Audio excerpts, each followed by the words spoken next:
The display, the Mi Note's 1080p screen is absolutely gorgeous. Don't be fooled into thinking this is an anonymous mid-range phone designed to sell in bargain bins. It's not. The screen is laminated just like you'd expect from a flagship phone from Apple or Samsung, meaning there's no gap between the glass and the pixels. You can hold the phone at an angle and it looks like the display is quite literally on the surface. It's vibrant enough so that it almost has an OLED quality to it even though it's an LCD. Oh, and here's something the iPhone doesn't have. A glove mode, so you can use the capacitive touchscreen without taking your mittens off. It's great.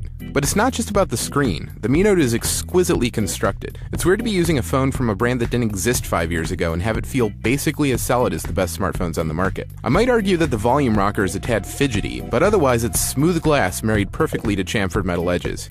Yeah, I said it, chamfered. That old buzzword launched by the iPhone 5 a couple years ago. And yes, it's true, Xiaomi gets accused for mimicking Apple on a fairly regular basis, but I wouldn't call the Mi Note an iPhone knockoff.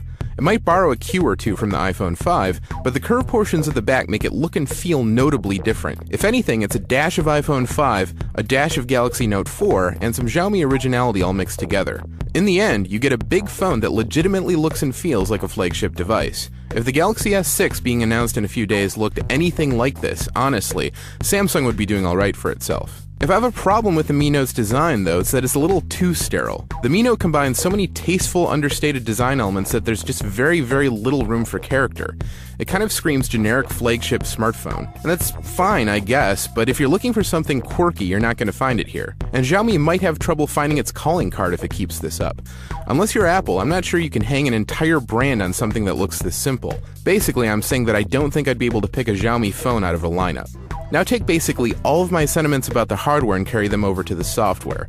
It's beautiful, understated, and simple, maybe to a fault. This is heavily skinned Android that's changed in all the right ways for a change of pace. The Mi Note uses Xiaomi's well-known MIUI environment, which looks almost nothing like stock Android. Everything's changed from the fonts to the icons to the status bar to the launcher. It somehow feels simpler than the typical Android phone. Maybe it's the color scheme, which leans heavily on whites and grays, or maybe it's the fact that there's no app menu. App icons just appear on the home screen like they would on iOS.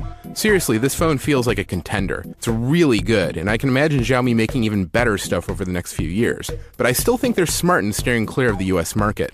Look at Sony and Nokia, which started with way more name recognition, made awesome phones, and still have failed to capture big market share here.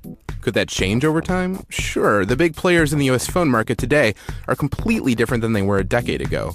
Who knows, in 2020 maybe